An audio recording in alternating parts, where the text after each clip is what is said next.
There are moments in life that define a man, not by his strength, but by the swiftness of his heart. 1 year ago, a dusty arena became the stage for a split-second decision that turned a simple cowboy, Jake the Ghost Riley, into an unexpected hero. He wasn't aiming for glory, only for safety. But destiny, it seems, has a way of paying its debts.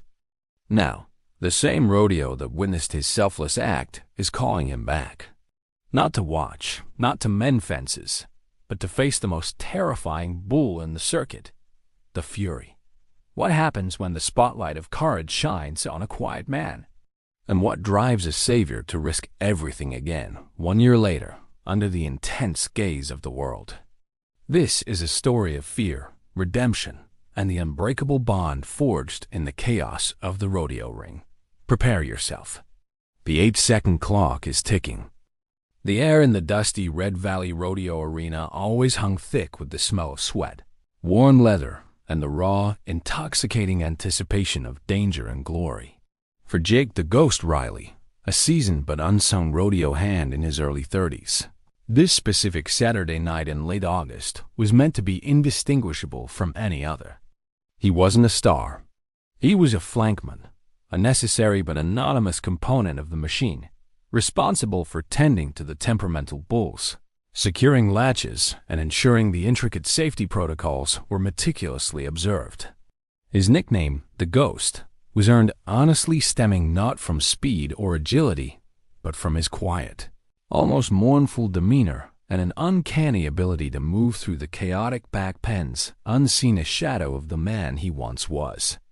Jake had, many years prior, harbored vibrant, all-consuming dreams of being a champion bull rider.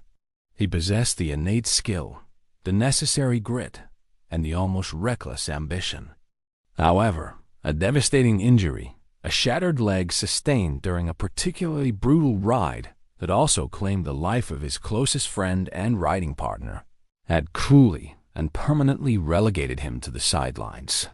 He became, literally, a ghost of the rider he might have been, his life now defined by routine, a steady paycheck, and a quiet, persistent regret. He lived his days watching others chase the glory he'd forfeited, forever smelling the smoke but unable to stand near the fire.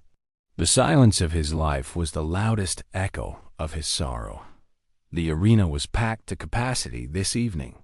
The energy was frenetic, a palpable wave of excitement vibrating through the stands. Amidst the cheering spectators sat Sarah Jenkins, a young mother whose nervousness was evident in the way she kept adjusting her jacket. Beside her, her 7-year-old son, Ethan, was completely captivated. Ethan was small for his age, restless, and possessed an almost reckless fascination with the sheer, untamed power of the animals. The shared sorrow that bound Jake and Sarah was the loss of Ethan's father, Jake's close friend. This painful, unspoken history added a silent layer of melancholy to Jake's presence at the arena, knowing he was watching over the son of the man he couldn't save. Sarah was constantly torn between keeping Ethan firmly tethered and allowing him the freedom to experience the electrifying, yet inherently dangerous, atmosphere. The main event was moments away, and the tension was mounting toward a crescendo. A temporary lull in the action sent a wave of spectators towards the concessions and restrooms. It was in this momentary, collective distraction, a brief lapse in vigilance, that the initial, terrifying problem arose.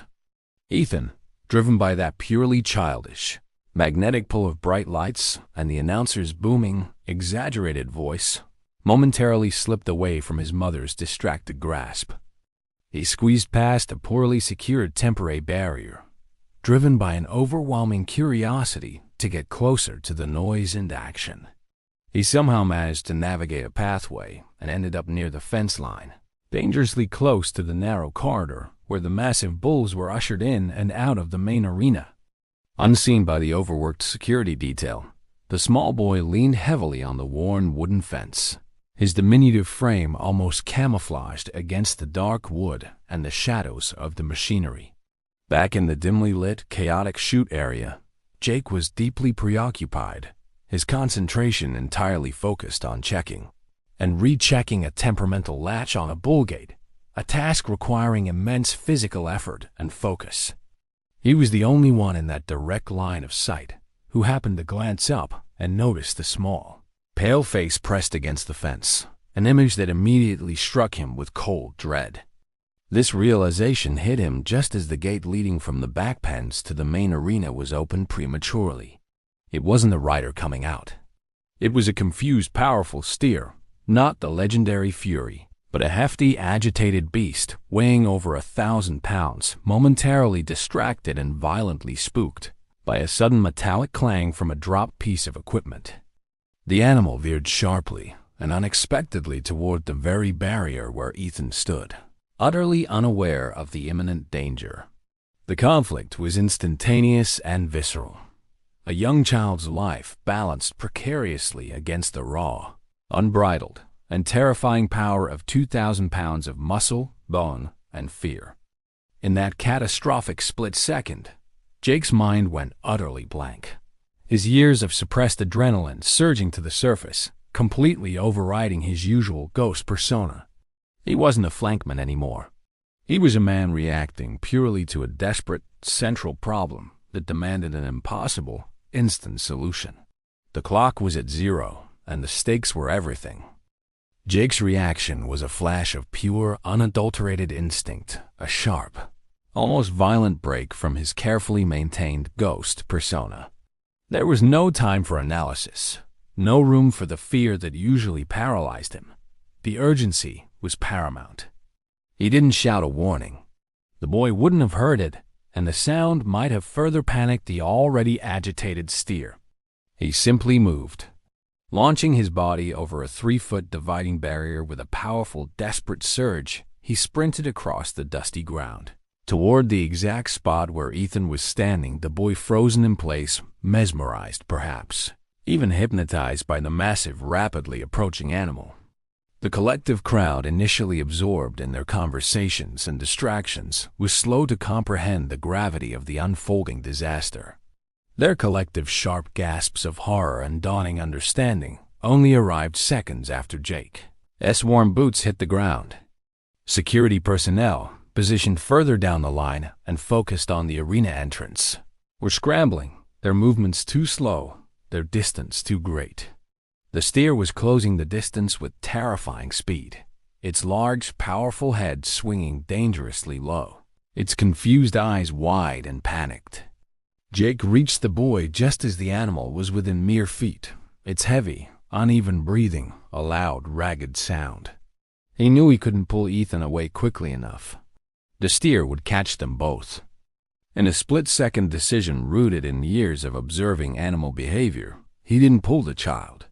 He scooped the boy's small frame up with a force born of desperation, tucked him close, and threw himself and the child down and under the heavy, reinforced metal railing bordering the announcer's elevated stand. The steer's thick, muscular flank scraped the very outside of the railing with a sickening dull thud, its powerful passing hind kick spraying a massive cloud of dirt and dust over the precise spot where Ethan had been standing moments before.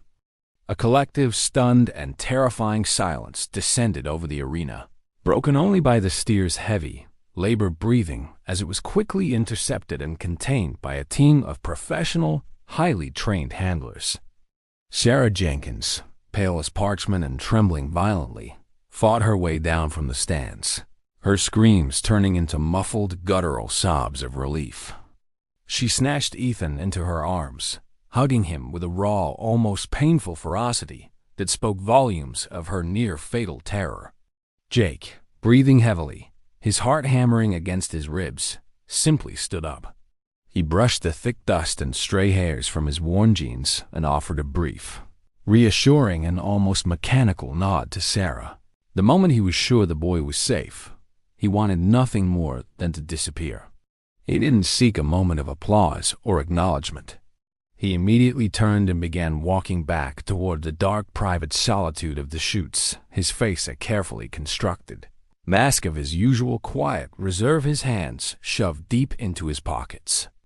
He was met instead with a sudden, Spontaneous and deafening ovation.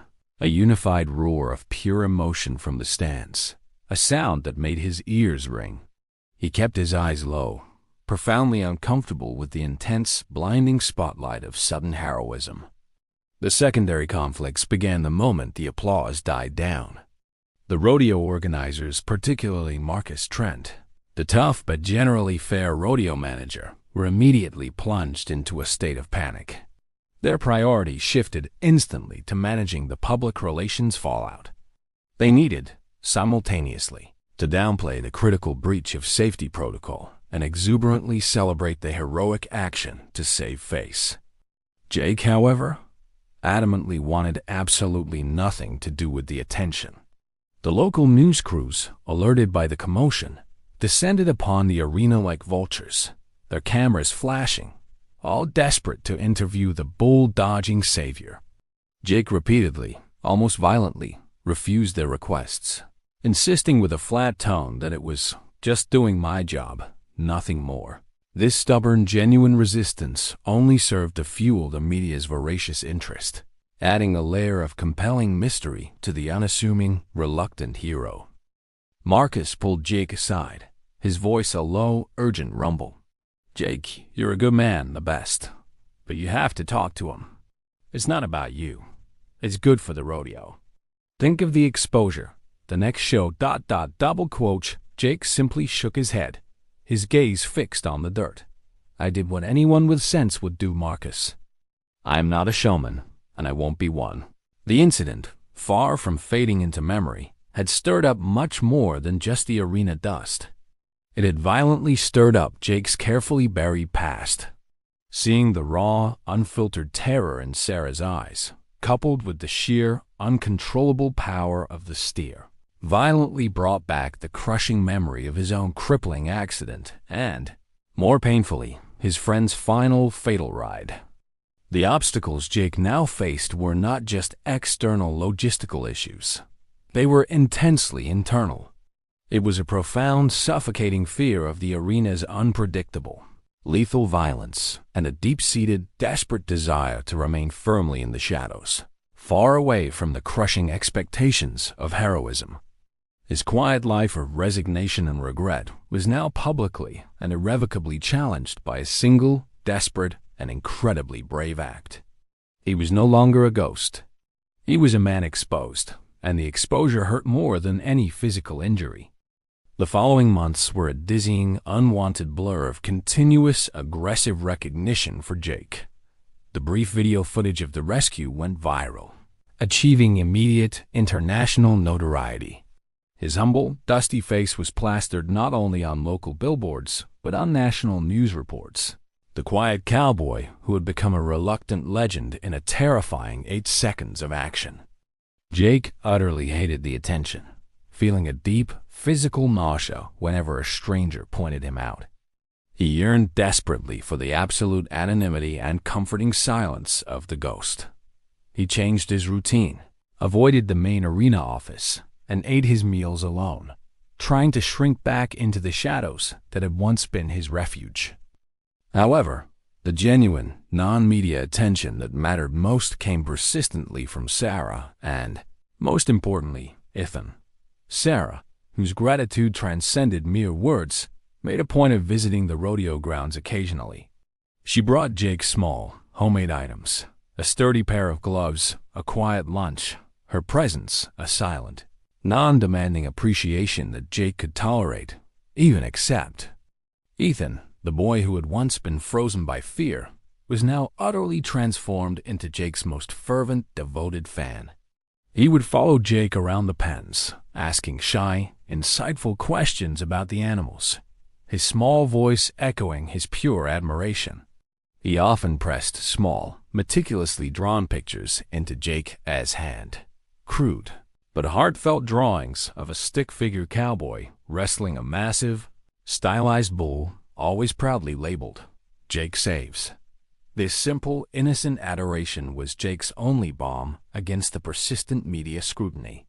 Then came the major plot twist, the dramatic, unexpected turn of events that no one in the Red Valley community, especially Jake, could have possibly foreseen.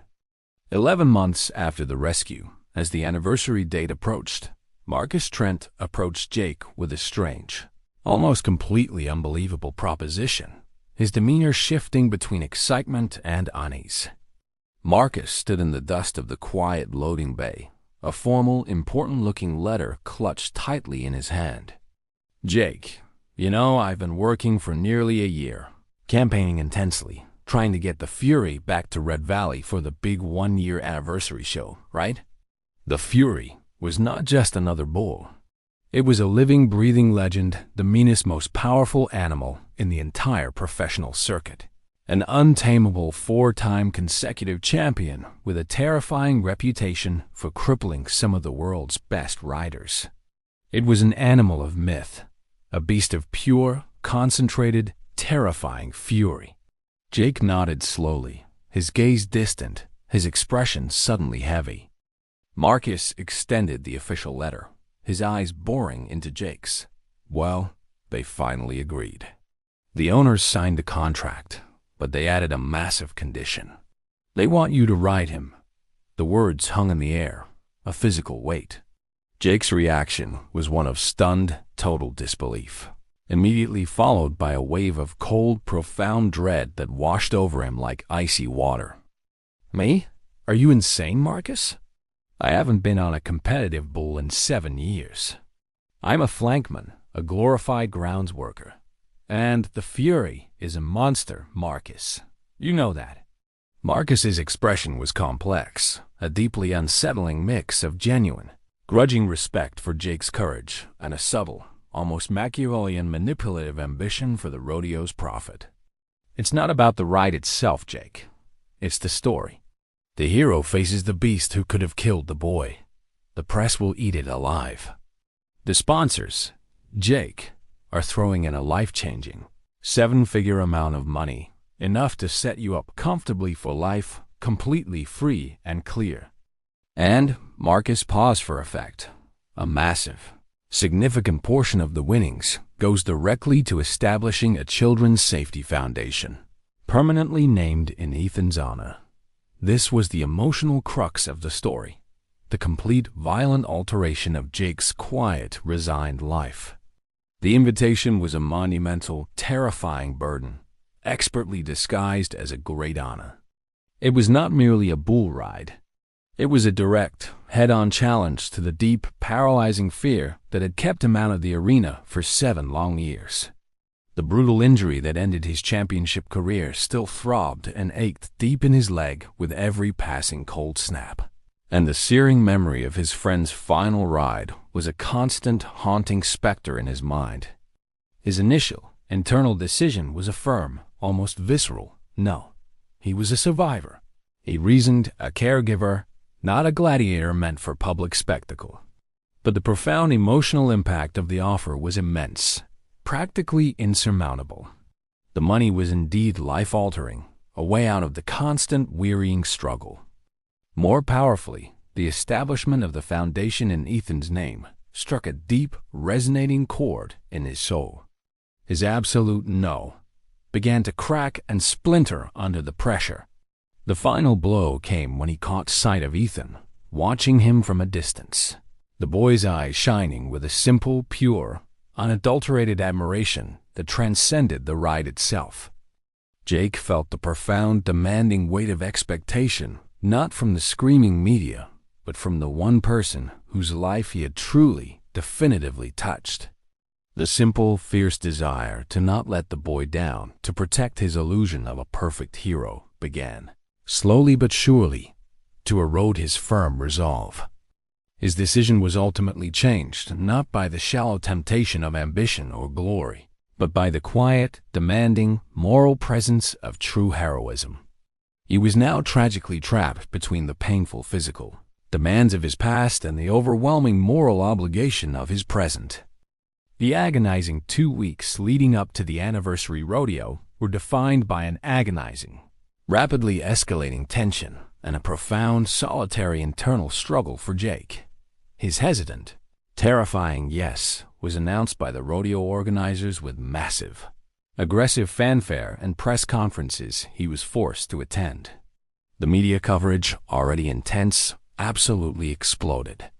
The story of the rescue had been major news, but the new narrative of the humble, injured hero's comeback against the legendary The Fury was colossal, instantly achieving national notoriety and drawing sponsors from across the country. Jake, however, was living in a quiet, intense hell, a vortex of anxiety and physical pain. He immediately began a brutal, condensed training regimen, but the cruel reality of his diminished physical ability, the atrophy of muscle memory over 7 years, was a constant, frustrating companion. The external struggle was intense, a battle against the physical demands of riding the world's deadliest bull. The internal struggle, however, was 1,000 times worse, a war against the constant, gnawing doubt that ate away at his confidence. He spent punishing hours alone in the practice pen. Long after the other workers had left, the arena silent and deserted. He rode a heavy, unforgiving barrel suspended by ropes, an ancient rodeo contraption, desperately trying to reignite the deeply ingrained muscle memory that had faded almost entirely over the intervening years. His old injury in his leg protested fiercely, a sharp, constant, stabbing reminder of the physical price of failure.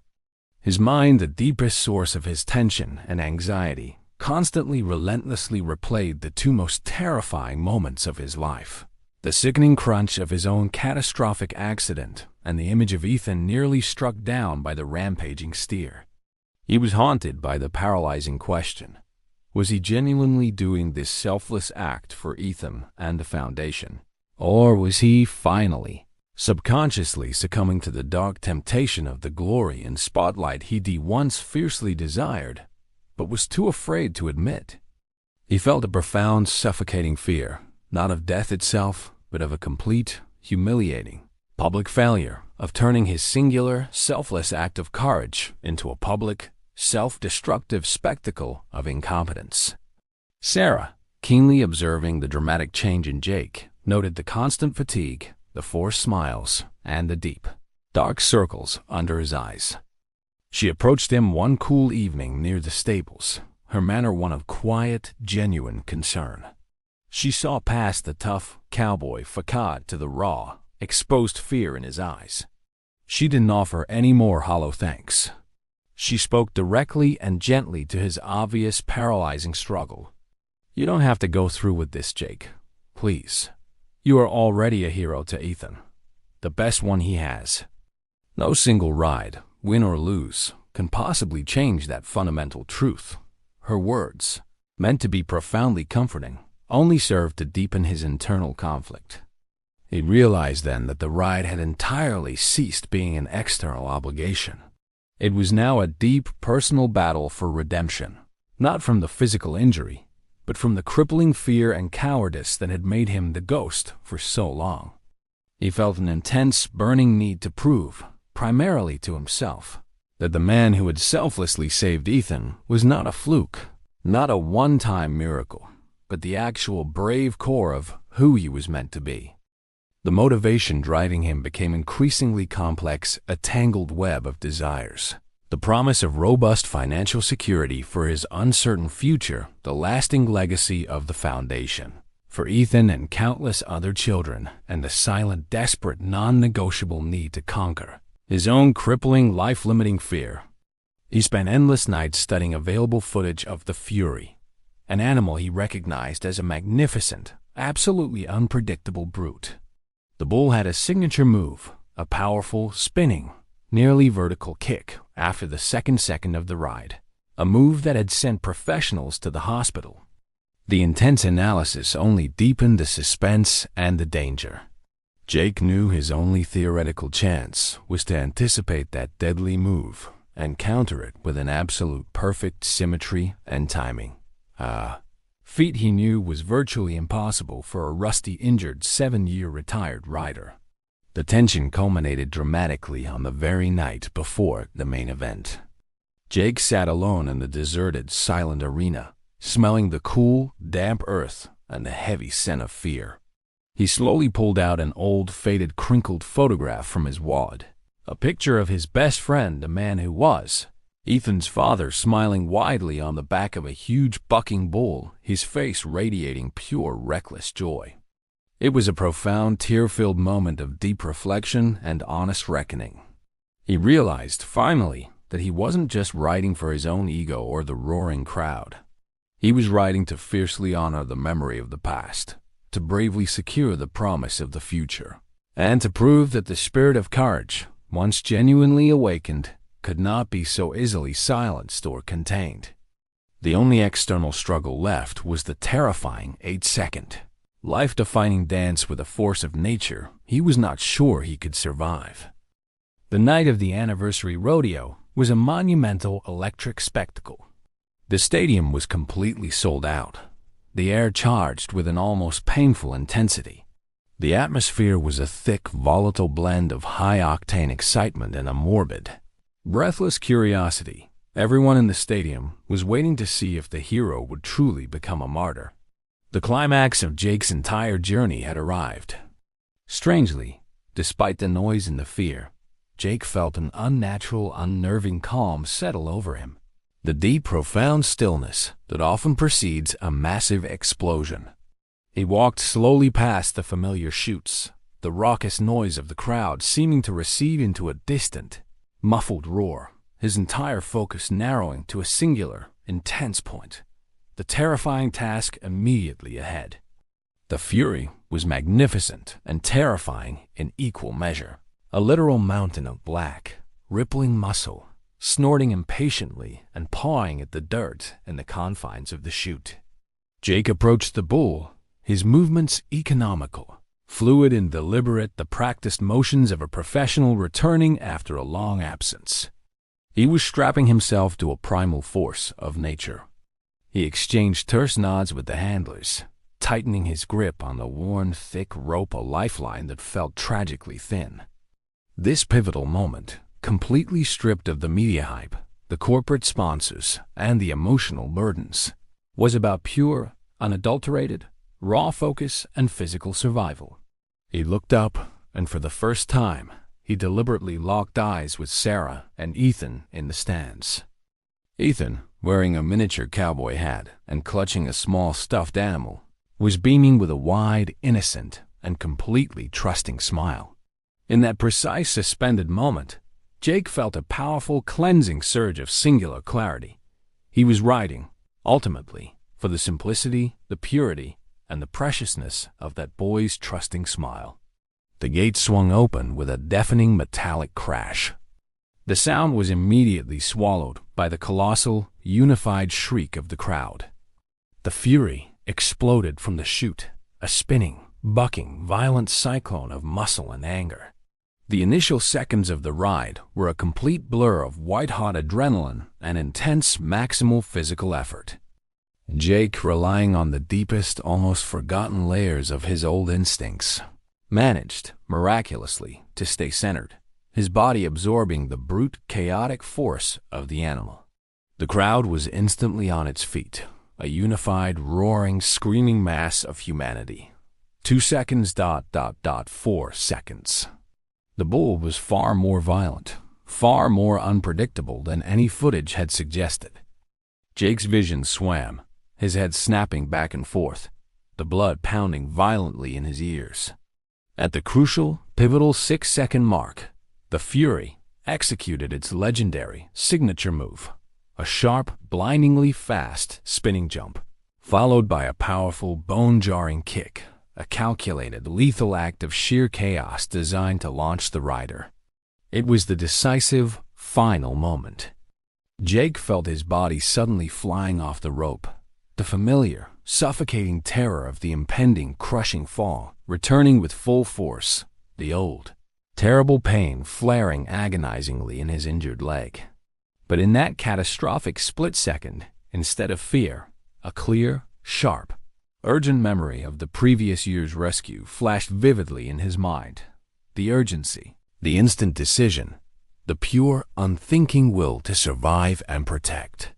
He used that memory, that raw, primal burst of protective adrenaline, to perform a countermove, an almost impossible, last-ditch shift of weight and a desperate dig of his He was a highly technical maneuver he hadn't successfully executed in years. He clung on, his knuckles white and bleeding, his jaw set, his complete and utter resolve acting as a final, desperate shield against the terrifying violence. The announcer's voice, usually booming, was now a frantic, high-pitched shriek, barely audible over the roar. 7 seconds. The roar of the crowd was no longer just a sound. It was a physical, pressing, tangible entity. Then, the piercing, glorious sound of the buzzer screamed through the arena. 8 seconds. He had done it. Jake collapsed to the ground, exhausted, battered, and utterly triumphant, just as the team of professional bullfighters bravely rushed in to secure the fury. He was bruised. His muscles were screaming in protest. But he was up, a genuine, wide smile breaking through the dirt and sweat covering his face. He had achieved the impossible. The climax was not simply the successful completion of the ride. It was the complete and final conquest of a 7-year-old. Paralyzing fear, a profound, undeniable victory of the spirit over the haunting shadow of the past.